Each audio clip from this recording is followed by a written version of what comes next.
मेरी शादी को 6 साल हो चुके थे। मेरी पत्नी संस्कारी और एक अच्छी माँ है। उसका नाम ज्योति है। हमारा एक बेटा है और वह 5 साल का होने वाला है। एक दिन मैं ऑफिस से घर वापस आया तो मैंने देखा मेरी पत्नी की बहन यानी मेरी साली घर पर आई हुई थी। उसकी उम्र 16 साल के आसपास रही होंगी। उसका नाम प्रीति था। वह दिखने में बहुत हसीन और खूबसूरत लग रही थी। मेरी पत्नी ने बताया कि प्रीति को स्कूल से 1 महीने की छुट्टी मिली है, इसलिए वह अपनी छुट्टियां यही हमारे साथ गुजारेगी। मैंने कहा अच्छी बात है और उसे देखते हुए मैं अपने कमरे में चला गया। आज ऑफिस में बहुत काम था, इस कारण मैं काफ़ी थका हुआ था और मैं सो गया। दूसरे दिन सुबह प्रीति मेरे लिए बेड पर चाय लेकर आई। मैं अभी नींद में था। अब वह मेरे पास चाय देने आई तो मुझे लगा कि यह मेरी पत्नी ज्योति है। मैंने उसे पकड़कर अपने पास खींच लिया। मैं उसके साथ मजाक करने लगा और वह भी मेरा साथ देने लगी। फिर जैसे ही मैंने आंखें खुलकर देखा तो वह प्रीति थी। अपनी साली को देखते ही मैंने तुरंत उसे छोड़ दिया और उससे माफ़ी मांगी। उसे इस तरह पकड़ने की वजह से मेरे पूरे शरीर में बिजली सी दौड़ गई। इस बात को ना तो मैंने किसी से कहा, ना ही मेरी साली ने, और बात आई गई हो गई। फिर दूसरे दिन मैं ऑफिस से थोड़ा जल्दी फ्री हो गया, इसलिए घर जल्दी वापस आ गया था। उस वक्त ज्योति बच्चों को लेकर मार्केट गई हुई थी। मुझे लगा शायद मेरी साली भी उसके साथ गई हुई है, क्योंकि घर में कोई भी दिखाई नहीं दे रहा था। मैं अपने कमरे में आया और कपड़े बदलकर सीधा वॉशरूम में चला गया। जैसे ही मैंने वॉशरूम का दरवाज़ा खोला तो प्रीति अंदर नहा रही थी। प्रीति को इस हाल में देखते ही मेरी तो जैसे सांस ही अटक गई। वह मुझे देखकर मुस्कुराने लगी और बोली, क्या हुआ जीजू, आपकी सांस क्यों ऊपर नीचे हो रही है? उसकी खूबसूरती देखकर मैं कुछ पलों के लिए जैसे सुन्न हो गया था। फिर जल्दी से दरवाज़ा बंद किया और कहा कि दरवाज़ा अंदर से बंद करके नहाया करो, और उसे सारी बोलते हुए वापस अपने रूम में चला गया। उस रात मेरे दिमाग में प्रीति का ख्याल आता रहा। उसको जिस हालत में देखा था वह बार बार मेरे सामने आ रहा था। इसी कारण मैं रात को अच्छे से सो भी नहीं पाया। लेकिन एक बात मुझे हैरान कर रही थी कि इतना सब कुछ होने के बाद भी मेरी साली को कुछ भी बुरा नहीं लगा और ना ही उसने यह बातें कभी अपनी दीदी से कही। फिर कुछ दिन ऐसे ही गुजर गए। इस बीच प्रीति की हरकतें मुझे काफ़ी अजीब लगने लगी थी। वह हमेशा मेरी तरफ कुछ अजीब नज़रों से देखती।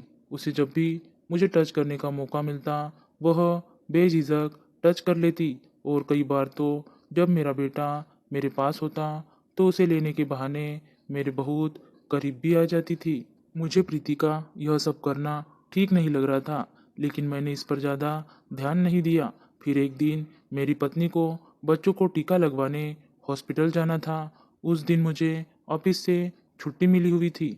मैं जब थोड़ा देर से उठा तो पास वाले कमरे से मुझे मेरी पत्नी और साली की आवाज़ सुनाई दे रही थी। मेरी पत्नी प्रीति को अपने साथ हॉस्पिटल लेकर जाना चाहती थी, लेकिन प्रीति ने कहा बच्चों को इंजेक्शन लगाते हुए देखा नहीं जाता और उसकी तबीयत खराब हो जाती है, इसलिए वह नहीं जा पाएगी। तब कुछ देर के बाद मेरी पत्नी बच्चों को टीका लगवाने हॉस्पिटल के लिए निकल गई। अब मैं और मेरी साली दोनों घर पर अकेले थे। मैं अपने कमरे में बैठकर टीवी पर कुछ देख रहा था। तभी प्रीति मेरे कमरे में आई और मेरे काफ़ी करीब आकर बैठ गई और कहने लगी, जीजू, क्या आप मेरे सिर पर हाथ लगाकर देख सकते हैं कि मुझे बुखार है या नहीं? उसने अभी भी रात वाली पतली सी नाइटी पहन रखी थी, जिसमें से काफ़ी कुछ दिखाई दे रहा था। मैं उसके सर पर अपना हाथ रखकर देखने लगा। उसका सर तो बिल्कुल ठंडा था। जब मैंने उसे बताया कि उसका सर तो बिल्कुल ठंडा है, उसे बुखार बिल्कुल भी नहीं है, तो उसने थोड़ा मुस्कुराते हुए कहा, आपको तो मेरा असली वाला बुखार शायद नज़र ही नहीं आ रहा। मैं उसकी बात समझ नहीं पाया और पूछा कि क्या मतलब? इतने में मुझे मेरे साली ने एक किस कर लिया। एक पल के लिए तो मैं जम सा गया। मुझे कुछ भी समझ में नहीं आ रहा था कि यह सब क्या चल रहा है। मैंने खुद को उससे दूर किया और कहा, प्रीति, यह सब ठीक नहीं है। हमारे रिश्ते की एक मर्यादा है और हमें इस मर्यादा में रहना चाहिए। अगर तुम्हारी बहन को यह सब पता चल गया तो मैं अभी अपनी बात पूरी कर पाता उससे पहले ही उसने नाइटी को अपने नीचे गिरा दिया। मैं तो जैसे सदमे में चला गया था। मुझे कुछ भी समझ में नहीं आ रहा था। अब मेरे सामने प्रीति इस तरह से खड़ी थी जैसे उस दिन वॉशरूम में थी। उसे इस तरह से देखकर मेरी आंखें खुली की खुली रह गई। एक तो वह वैसे ही बहुत हसीन थी, ऊपर से इस हाल में देखना मेरे लिए तो नज़र हटाना भी मुश्किल सा हो गया था। फिर वह मेरे करीब आई और बोली, जीजू, इसमें गलत क्या है? जब मुझे कोई दिक्कत नहीं है तो आपको इसमें क्या दिक्कत है?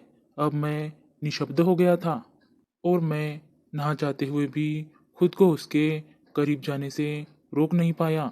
फिर उसने मुझसे मजाक करना शुरू कर दिया, जो कि मुझे भी अच्छा लग रहा था। अब मैं भी अपने जज्बातों पर काबू नहीं रख पा रहा था और मैं भी अपना होश खो बैठा। जैसे ही मेरी नज़र सामने लगी, अपनी बीवी और बच्चे की तस्वीर पर पड़ी। उसे देखने के बाद मैं वापस होश में आ गया, क्योंकि मैं अपनी पत्नी और बच्चों से बहुत प्यार करता था और किसी भी हाल में उन्हें धोखा नहीं दे सकता था। तब मैंने प्रीति को धक्का देकर खुद से दूर हटा दिया, लेकिन प्रीति के सर पर तो अभी भी कुछ और ही सवार था। वह फिर से मेरे करीब आने की कोशिश करने लगी, तो इस बार मैंने उसे एक थप्पड़ रसीद कर दिया। इसके बाद वह गुस्से से मेरे कमरे से बाहर चली गई। तब कुछ समय के बाद मेरी पत्नी बच्चों को टीका लगवाकर घर वापस आई तो प्रीति ने मेरे ऊपर जबरदस्ती करने का इल्ज़ाम लगा दिया। लेकिन मैंने अपनी पत्नी को बताया कि यह सब झूठ है और यह सब इसी का किया धरा है।